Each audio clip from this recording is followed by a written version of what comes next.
When people ask you about have we been intimate, how do you say it?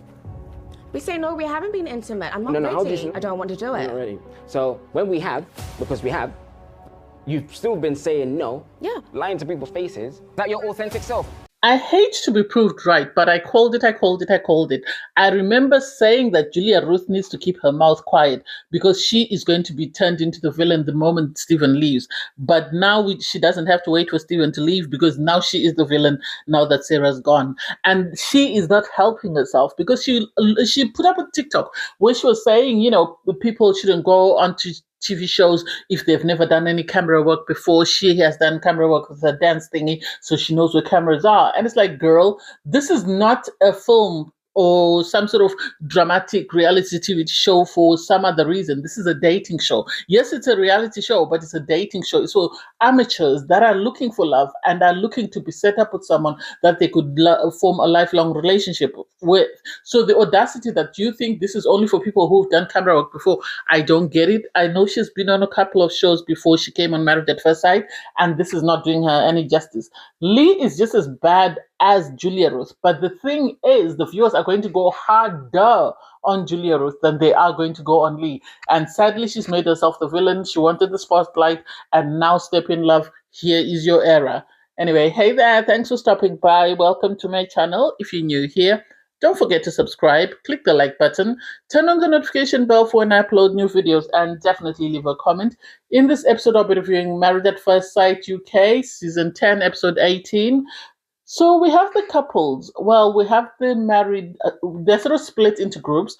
They go on a day out, whereby they go with people that are sort of partners to somebody else, and their partners go with the other group. And so it was nice to see people just relax and having conversation, although there were tense moments. Sadly, because it was all over the place, my pictures won't align with what I'm saying, just because it was too many things going on at the same time. So anyway, we have the sort of Nelly sitting in a group, and you have Reese say, just imagine if you could have a lie detector, you know, to sort of ask your partner questions. And everybody else start laughing, looking at Nelly, saying, Nelly, you really wish you had one. And Bailey was like, you know, if you had a lie detector, you could ask him about his feelings, as in you could ask Stephen about his feelings for you. And it's like, this girl didn't need to be on the show. Everybody empathizes and feels sorry for her, but she didn't need to be on the show. Professionally, she's very accomplished, but emotionally, she's not. And so she has a lot of work to do to learn self-love, self-care, that she shouldn't be on this show. And especially, she shouldn't be with someone like Stephen because he is not the best person for her. You had Grace say, you know, you could easily ask him, does he fancy you? On her part, Nelly saying, I feel bad because, you know, she didn't support him during the commitment ceremony. She feels like she let him down whilst the experts were sort of calling him out. And everybody had to say, but you have felt, you know, betrayed by him. You have felt that, you know, he's sort of done the things that Paul was calling him out for. So it's not like he didn't do it. He did it. So he had to take accountability for that. Stephen is with the other group. He's saying, you know, I feel better today. Yesterday at the commitment ceremony, I felt like she didn't have my back. I felt like she didn't support me. And everybody was like, you know, Alicia said, you know, I think she really likes you and she has strong feelings. But then everyone agrees that she's got insecurities as well. And I think her insecurities surpass anything else that she has that is positive for, and this is why she is where she is. You had Lisha sort of ask Devanni that, you know, you're lucky you weren't grilled like Stephen, and Devanni said, no, I was grilled in the first week about stuff that happened on our honeymoon, so it's not like it's been smooth sailing for us. And so, you know, this is where we are. Julia Ruth is busy telling the other group that, you know, the problem in their connection is that he is miles ahead of her, whereas she is just taking it day by day. He feels like, you know, he's over the moon. And then you had Leah say to her, you know, we had a conversation and I was asking him about you and he didn't say anything negative. He actually said you're perfect. And then Julia Ruth made this gagging sound. And it's like, this girl thinks she's on a TV show. She's on EastEnders or something. I don't think she realizes that she's actually on a dating show, and they are really going to make her the villain. She needs to ask Tasha from last season. We're here to watch it. You had Lisha say to Bailey, you know, you're doing very good. You really seem to be in a very good space with Rebecca. And he says, we're just taking it day by day. Lisha said, I'm trying to live in the moment. you had Leah say she's trying to live in the moment because the experts called her out for that. She said, she just wants to make sure that Leah knows that she's in this. Leah, on her part, is saying, "I'm happy that I got to see that side of Lee because it's made me realize that she's actually invested in us and she is really making moves to make sure that we grow as a couple." So I love that. And it's like, if it works for you, amazing. Maeve is saying, she had an argument with, Joe the night before.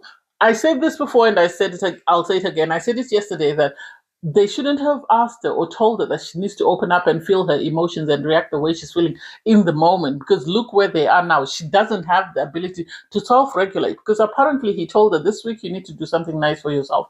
You need to go for sunbathing. You need to get your nails done. You need to. And she kicked off. She suddenly went into grace mode because she said, "You can't tell me what to do." She stormed off, and then when she came back, he was gone. It's like, so what did you expect of him? What exactly did you expect for him?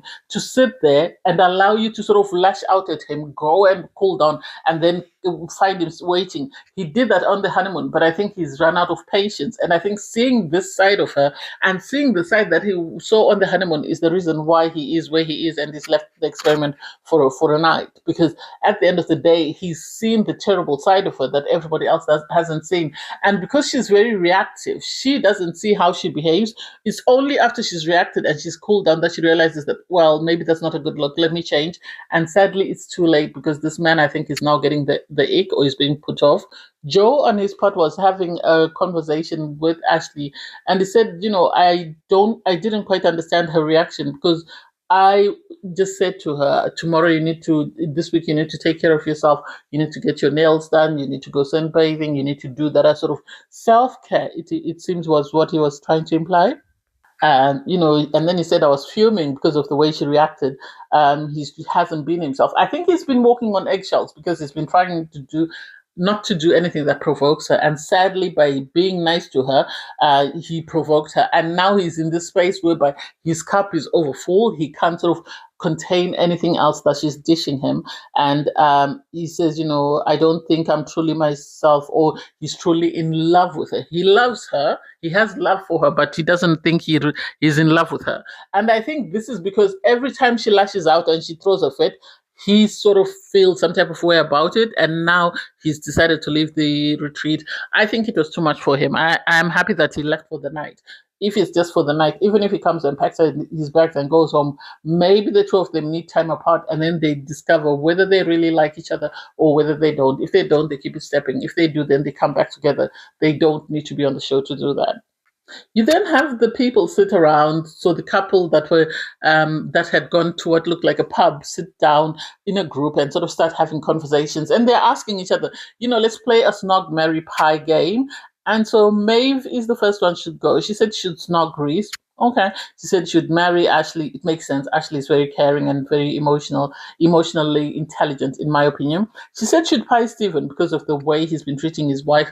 Am I surprised? No. Julia Ruth said she'd snog Ashley. Was like, okay. And then she'd marry Stephen. That I didn't understand. Given the fact that she is the one who brought tea about his bad tendencies, and now she's saying she would marry him, she's seen how reactive he is. She's seen how he kicked off at the dinner party when she started the gossip. So the idea that she feels like he's an ideal man to marry, I don't understand. What is it? Is it the height that she likes or what? She said she'd pie Lisha because of the fact that she heard about her vomiting on the flight. And it's like, nah, I don't think so. I think she's just trying to be in with the cool kids, or she's trying to pile on. And so that I didn't get. Leah, on her part, said she'd kiss Lisha. Reese was taken aback. She said she would marry Reese. Was like, hey. And then she said she would pie Leo. And Leo was like, why am I taking strays? And it's like, she said, I love her reason. She said, I barely know you. So this is the reason why. Because when they had the stag do, Leah is the one who went and was with the guys. So she knows all the guys that were in the initial experiment, and this is the first time she's coming across everybody else. And because John was in the other group, I think this is why she picked on someone who was in the group. I love how he took it on the chin. Leo was just, okay, it is what it is. And so you then have the other group that's at the spa date. You have them sort of saying to Abby, you seem to be doing very well. And Abigail is saying that, John is an amazing man. I think I'm falling for him. I think they have their own pace that they're going at.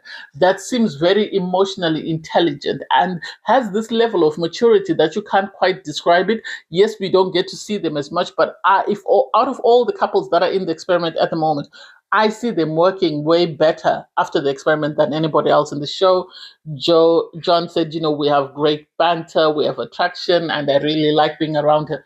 They seem to complement one another. Hopefully, they continue that way. As I've said before, I hope production doesn't mess this up for you. You had Nelly sort of saying that, she feels guilty for not having Stephen's back. I felt everything. Stephen is still going on about how she didn't support him. Rebecca was saying, she was trying to sort of pacify Stephen and say she feels bad about what happened because I spoke to her afterwards and she's just trying to protect you. And this is why she's in the space where she is. And I would get Rebecca's opinion more than anybody else, the Lees in the group, because Rebecca and Nelly are very close friends. They have said they're close friends, so she would have a better understanding. For Lee to step in and say it's not about you, you're focusing on you're putting your focus in the wrong space. It's not her fault. You need to take accountability, and it's like Lee. The interesting thing is, you are the soothsayer. You're able to read all the negative situations in the experiment, but you can't see the toxic mess that is you and your relationship. You're able to call everybody else out, but you can't take accountability for the way you have treated your partner and everything else that you've done. So the audacity for you to suddenly want to point fingers at other people, I don't get. Stephen he exploded, he stormed out. He has a problem with regulating his emotions when he's heated. That's Stephen's problem. This is the second time we've seen him explode and lash out and storm out. And Ashley had to follow him, and Ashley had to say to him, you need to calm down. You need to cool down because cameras are rolling. Production loves this. So he's trying to say to him, cool yourself down before you do something that you cannot walk away from or before you do something that you will later regret. And I love that he said to him, you need to take accountability for your actions. You need to tell them that you are taking accountability for your actions and make sure that, you work on what needs to be worked out on. So he came back, he had cooled down, which is good. And this was like, oh my God, the two of them, Nelly had stormed off at one time and was being pacified by Kia. And now here's Stephen being pacified by Ashley. That's a roller coaster, that really is. Anyway, they come back and they're given a game to play. It's called Secrets and Lies. The first question is asked by Abby. Who is your secret crush amongst all the couples? April said it's Ashley. Devanni said it's Grace, and then Rebecca said it's Joe. I love when Devanni said it's Grace, you had Ashley say, I'll fight you for her. And it's like, I love it. I love how peaceful the guys are most of the times. It's only when the girls step in that the drama starts. And then the next question was, who is keeping a secret about their true feelings towards their partner? Everybody piled on, and I don't know why. You had John say to Julia Ruth, I think it's you, just because when Paul asked you multiple times, are you attracted to your husband? You found thousands of ways of saying it without actually saying you're attracted to your husband. And Julia Ruth then said, well, I've told him multiple times he's not my type. I've told him, I don't fancy him. He's not my type. And it's like, why would you say that? Why would you say that? Why would you humiliate your partner? Julia Ruth wants herself to walk away as the shining example of someone who's coming to this experiment, who's very attractive, very sexy, and has worked really hard, and sadly has been matched with this man who's not it. That's the impression that I get. You had Bailey say, I think you're struggling to say you don't fancy him and you never will. And maybe this is where you are. She fancies him. She fancies him. She is lying that the sex was crap, but she doesn't want everybody else to think that this guy is for her. She has a storyline she's trying to go for. And I think towards the end of the show, she was hoping to sort of turn it around and say, I've grown in love with him. But people are now calling her out, which I think is something she wasn't expecting. Maeve said, Stephen, I think Nelly likes Stephen more than he likes her. This, again, was a bit too much for Nelly because, everyone was calling him out, saying he's not trying. Nelly said, I don't want to argue with people. She then cried and she stormed off. And then she came back and she was told, you You need to choose yourself. You shouldn't be prioritizing other people over yourself. I love that all the boys were very calm because she had Bailey there. She had Ashley there in that group. Am I mistaken? I think so. So they were trying to pacify her, and it allowed her to feel at ease. The pain that I saw on John and Reese's faces for her when she cried was really sad. I wanted to give her a hug myself. Nelly then asked the next question: which couple do you think has the best sex? She said she'll go first, and she chose Rebecca and Bailey. Grace said she'll choose Kia and David. Julia Ruth then said me, and everyone looked at her like, what? And she went, me and my toys. And so Bailey asked her, what do you mean you and your toys? Where is Devanni? And she said he's locked out of the room. And it's like, this girl is very conflicted. She wants to sell herself as this sultry, seductive sultress when in other cases she's trying to sell herself as Mother Mary. That's the impression that I get. So Leah then says, Devanni isn't. She sort of went around the group and went, Becca's having sex, Davide is having sex, Devanni's not having sex. And it's like, how do you know? Do you share a wall with them? Do you hear everything that's happening in their apartment?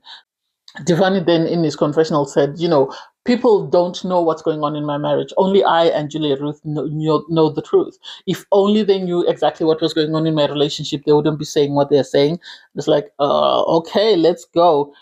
Stephen then asked which marriage is least likely to last. You had April say and Lisha. And actually, everybody piled on Rebecca, Leah, Ashley, David. They all said, Julia Ruth and Devanni, just because Julia Ruth is saying there's lack of intimacy and she's not attracted to her husband.